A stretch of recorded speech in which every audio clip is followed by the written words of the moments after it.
wabarakatuh. Waalaikumsalam warahmatullahi wabarakatuh. Bagaimana kabarnya hari ini anak-anak? Alhamdulillah, luar biasa. Allahu Akbar. Ya, siapa yang hari ini tidak masuk? Heti. Terus siapa lagi? Sama Lia, Bu. Ya, Lia, Bu. Oh, kenapa Heti dan Lia tidak masuk? Heti sakit. Lia sakit perut. Kalau Lia nggak ada kabar. Oh iya. Alpa, Bu. Apa ya? Iya. Baik, sebelum kita memulai pembelajaran hari ini, ada baiknya kita berdoa dulu. Silahkan ketua kelasnya dipimpin doa. Membaca surat Al-Fatihah ya. Iya, Bu. Siap, Bu. Semuanya ala aniniya al-fatihah. Bismillahirrahmanirrahim. Alhamdulillahirabbil alamin. Ar-Rahmanirrahim. Maliki yaumiddin. Iyyaka na'budu wa iyyaka nasta'in. Ihdinas shiratal mustaqim. Shiratal ladzina an'amta 'alaihim ghairil maghdubi 'alaihim waladdallin. Amin. Baiklah, sekarang kita masuk ke materi. Ada yang tahu nggak materi kita hari ini apa? Belum, Bu. Jadi materi kita hari ini itu taharoh atau bersuci. Ada yang tahu apa itu taharoh? Baik, Ibu jelaskan ya. Taharoh berasal dari kata bahasa Arab yang berarti bersih atau bersuci. Sedangkan menurut istilah ialah suatu kegiatan bersuci dari najis dan hadas sehingga seseorang diperbolehkan untuk beribadah yang dituntut harus dalam keadaan suci. Kegiatan bersuci dari najis itu meliputi menyucikan badan, pakaian, tempat, dan lingkungan yang menjadi tempat segala aktivitas kita. Sedangkan bersuci dari hadas dapat dilakukan dengan berwudu, bertayamum, dan mandi.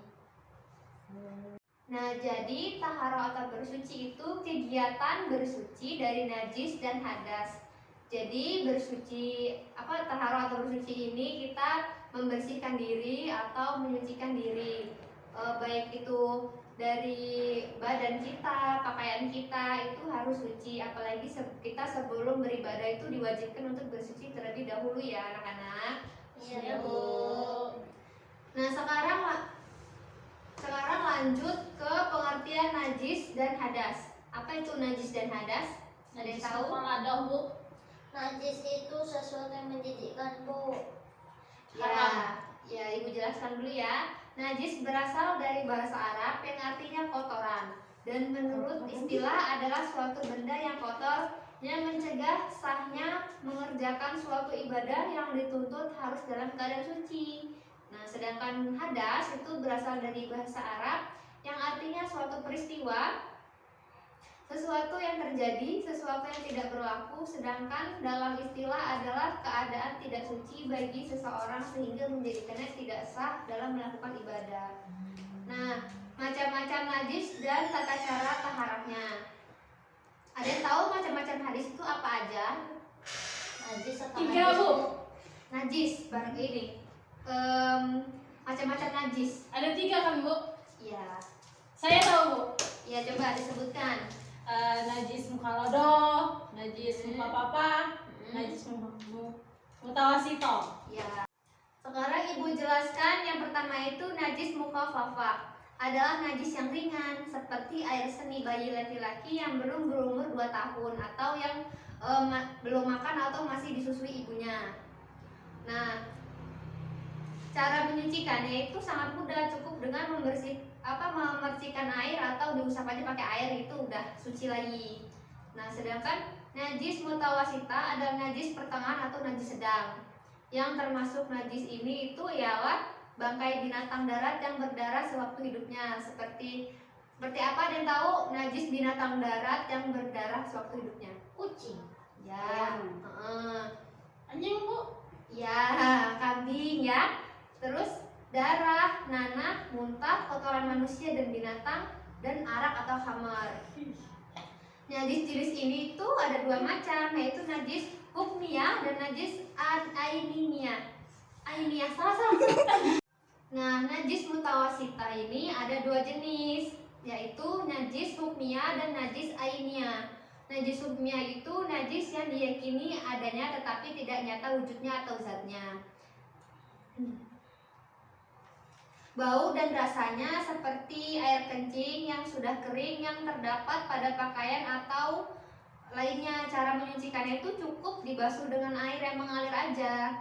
Nah, jika seandainya bekas najis yang sudah dicuci sampai berulang-ulang masih juga nggak bisa dihilangin, itu dimaafkan ya. Misalnya udah berusaha buat dicuci, dikasih air mengalir tetap bau bau pipis, bau kencing, itu nggak apa-apa ya, dimaafkan.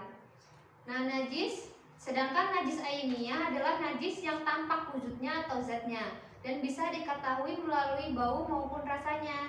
Cara menyucikannya adalah menghilangkan najis ini dengan cara membuang dan menggosokkannya sampai bersih dan diyakini sudah hilang zat, rasa, warna, dan baunya dengan menggunakan air yang suci. Nah, bedanya sama najis hukmiyah dan ainiyah ini, kalau ainiyah ini najisnya tuh wujudnya nyata, kelihatan, nampak dan jelas kalau ini najis gitu ya. Nah, cara menyucikannya itu harus digosok-gosok. Kalau yang hukmiyah itu kan cukup dikasih air mengalir aja. Nah, kalau ini harus sampai digosok-gosok, pokoknya sampai benar-benar bersih.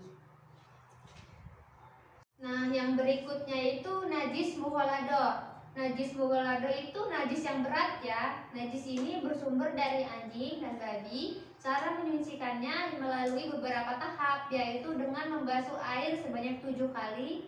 Salah satu diantaranya itu menggunakan air mengalir dan juga dikasih tanah gitu ya.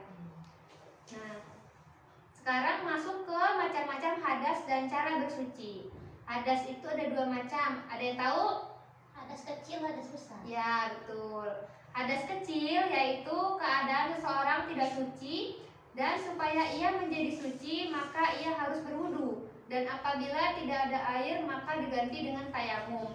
Hal-hal yang menyebabkan seseorang berhadas kecil itu ada beberapa hal ya. Yang pertama itu karena keluar sesuatu dari dua lubang, yaitu kubul dan dubur. Ya. Yang kedua karena hilang akalnya yang disebabkan mabuk, gila, dan juga tidur. Persentuhan antara kulit laki-laki dengan perempuan yang bukan mahramnya tanpa ada batas yang menghalanginya. Jadi kontak fisik kulit sama kulit gitu ya. Nah, terus karena menyentuh kemaluan, baik kemaluan sendiri atau kemaluan orang lain dengan telapak tangan atau jari. Nah, jadi kalau teman-teman semua melakukan hal-hal yang tadi itu, kita harus, kalau kita mau beribadah lagi, kita harus mencucikan diri dengan cara berwudu aja udah cukup ya kalau hadas kecil. Nah, kemudian hadas besar yaitu keadaan seseorang tidak suci, dan supaya ia menjadi suci maka ia harus mandi besar. Apabila tidak ada air maka diganti dengan tayamum. Nah, hal-hal yang menyebabkan seseorang berhadas besar itu, yang pertama karena bertemunya dua kelamin laki-laki dan perempuan atau jima atau bersetubuh ya. Dan ingat, ini hanya dilakukan yang sudah menikah saja. Iya, Bu. Yang kedua karena keluar mani, baik karena mimpi atau sebab lain. Nah, yang ketiga karena haid, yaitu darah yang keluar dari perempuan sehat yang telah dewasa. Haid yang setiap bulannya itu ya, yang haid rutin itu harus mandi besar atau mandi wajib. Terus karena nifas, yaitu darah yang keluar dari seorang ibu yang setelah melahirkan. Terus selanjutnya itu karena wiladah, yaitu darah yang keluar ketika melahirkan. Nah, selanjutnya karena meninggal dunia, kecuali yang meninggal dunia dalam perang membela agama Allah, maka dia tidak dimandikan. Nah, jadi kalau melakukan beberapa hal yang tadi itu harus mandi Besar. ya, mandi besar atau mandi wajib ya. Cara mensucikannya tidak cukup hanya berwudu saja. Nah, selanjutnya itu alat-alat bersuci dan macam-macam air. Alat-alat yang dipergunakan dalam bersuci itu terdiri dari dua macam, yaitu air dan bukan air. Contohnya itu batu. Nah, jenis-jenis air itu ada yang tahu nggak sih apa aja? Air mutlak. Ya, terus Air musta'mal.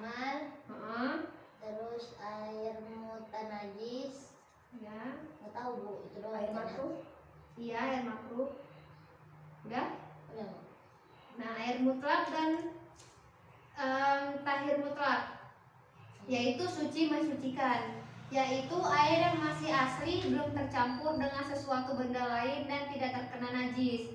Nah, air mutlak ini hukumnya suci dan dapat menyucikan. Air yang termasuk air mutlak ini terdiri dari Air sungai, ya, terus air laut, air sumur, Ya. air hujan, air es. ya, embun juga termasuk ya. Iya. Dan dari mata. Air makruh atau air musyamas, yaitu air yang dipanaskan pada wadah logam atau aluminium atau besi dan dia itu terkena terik matahari atau kena panas. Nah, itu hukumnya musyamas karena dikhawatirkan dapat menimbulkan penyakit. Nah, selanjutnya itu air tahir ghairul mutahhir atau suci tidak mensucikan. Ada yang tahu? Air kelapa. Ya, air buah-buahan gitu ya, dari buah. Air ini hukumnya suci tapi tidak dapat untuk menyucikan. Ada dua macam air termasuk jenis ini, yaitu yang pertama air suci yang dicampur dengan benda suci lainnya sehingga air itu tidak dapat berubah salah satu sifatnya atau warna, bau atau rasa. Contohnya air kopi, air teh dan sebagainya. Nah, selanjutnya itu air buah-buahan, bener apa air kelapa tadi itu ya. Air yang ada di dalam pohon, misalnya pohon bambu, pohon pisang dan sebagainya. Maksudnya itu ada kandungan air di dalam sebuah pohon itu ya, atau buahnya. Jadi air itu walaupun dia suci tapi tidak dapat mensucikan gitu. Jadi air itu nggak bisa dipakai wudhu, nggak bisa dipakai mandi gitu ya. Selanjutnya air mustakmal, yaitu air suci sedikit yang kurang dari 2 kula dan sudah dipergunakan untuk bersuci walaupun tidak berubah sifatnya, atau air suci yang cukup 2 kula yang sudah dipergunakan untuk bersuci dan telah berubah sifatnya. Ada yang tahu nggak maksudnya gimana? Air itu misalkan dalam bak kecil bu, kayak cuman 1 kali 1 meter. Air itu udah kepake buat air wudhu, jadi airnya itu muncrat-muncrat bekas kita wudhu itu masuk ke dalam bak itu tadi itu. jadi hukumnya jadi air mustakmal. Ya benar, kayak gitu ya contohnya. Yaitu selanjutnya air mutanajis atau air bernajis, yaitu air yang tadinya suci kurang 2 kula tetapi kena najis dan telah berubah salah satu sifatnya, yaitu atau dia menimbulkan bau atau rasanya berubah atau warnanya.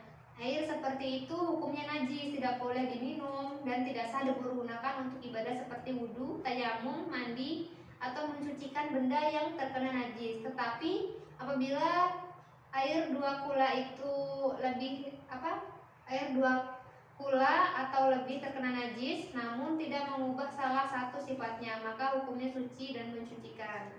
Gitu ya, paham?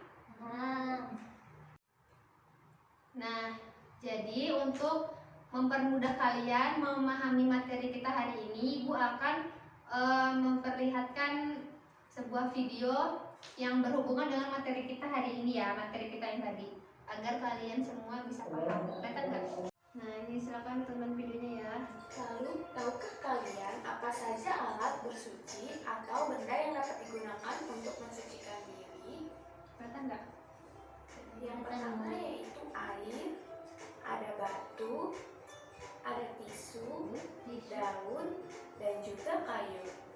Kita dapat menggunakan benda-benda tersebut untuk bersuci. Macam-macam air untuk bersuci antara lain ada air hujan, air sumur, es batu atau air salju, air sungai, air laut, mata air, dan juga embun.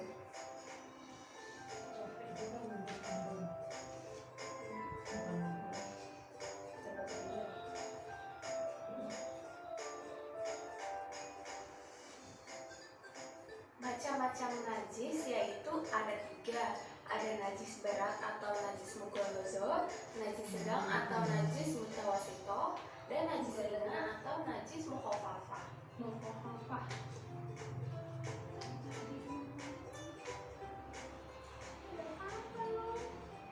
Najis mughalladhah yaitu najis yang berasal dari hewan anjing dan babi. Misalnya kita terkena darah atau air liurnya, Nah, cara mensucikannya yaitu dibersihkan dengan air yang suci sebanyak 7 kali, yang 1 kalinya dicampur dengan tanah yang suci. Lalu ada najis mutawasito. Najis mutawasito yaitu najis pertengahan atau najis selain mughalazo dan mukhaffafa. Contohnya kotoran manusia, hewan, nanah, muntah, dan bangkai binatang. Cara mensucikannya yaitu dengan membersihkan najis tersebut hingga hilang rasa, bau, dan warnanya. Lalu ada najis mukhaffafa atau najis yang paling ringan, yaitu berupa air kencing bayi laki-laki yang umurnya kurang dari 2 tahun dan belum makan apa-apa selain ASI. Cara mensucikannya hanya dengan memercikkan air di atasnya hingga bersih, meskipun bukan di air mengalir.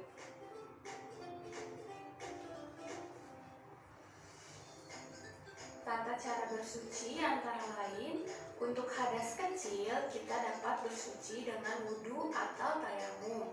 Untuk hadas besar kita dapat bersuci dengan mandi. Untuk buang air kita bisa bersuci dengan cara istinja. Apa sih wudhu, mandi, istinja, dan tayamum? Yuk kita simak. Wudhu adalah salah satu cara mensucikan anggota tubuh dengan air. Kita biasanya melakukan wudhu sebelum sholat dan beribadah. Seorang muslim diwajibkan bersuci setiap akan melaksanakan sholat. Yang selanjutnya yaitu tayamum.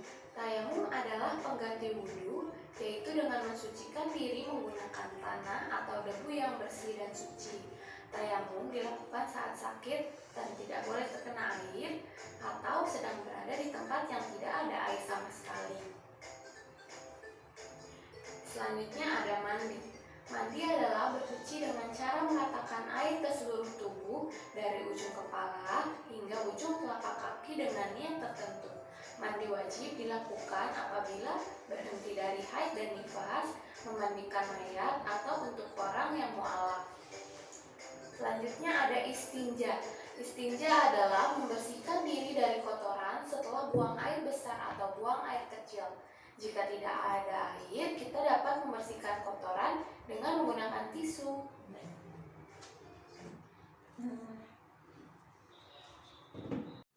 Nah, jadi di sini Ibu akan sedikit mengevaluasi materi kita pada hari ini.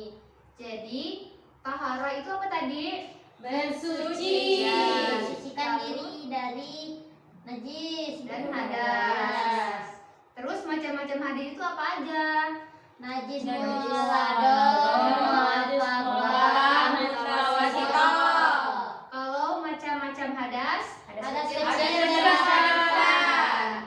Terus alat-alat untuk bersuci apa aja? air dan Kayu, tisu, daun. Itu yang apa?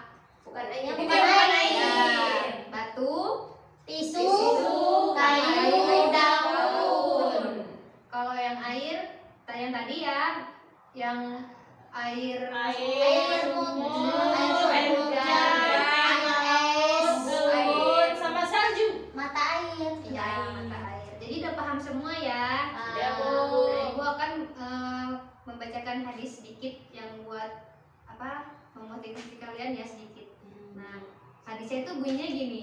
Barang siapa yang berwudu, kemudian ia memperbagus wudunya, maka keluarlah dosa-dosanya dari jasadnya hingga keluar dari ujung-ujungnya. Hadis riwayat Muslim. Nah, jadi kalau kita berwudunya itu udah bagus, berwudunya itu sesuai dengan Al-Quran dan hadis, kita menyempurnakan wudu itu bisa menggugurkan dosa-dosa kita hingga ke ujung-ujung kuku, seperti itu ya. Bisa dipahami semua? Bisa. Baiklah, untuk mengakhiri pertemuan kita pada hari ini, sebaiknya kita berdoa dulu membaca kafaratul majlis. Subhanallahumma wa bihamdika asyhadu an la ilaha illa anta astaghfiruka wa atubu ilaik. Nah, dilanjutkan dengan membaca hamdalah. Alhamdulillahi rabbil alamin. Baik, Ibu akhiri. Wassalamualaikum warahmatullahi wabarakatuh. Waalaikumsalam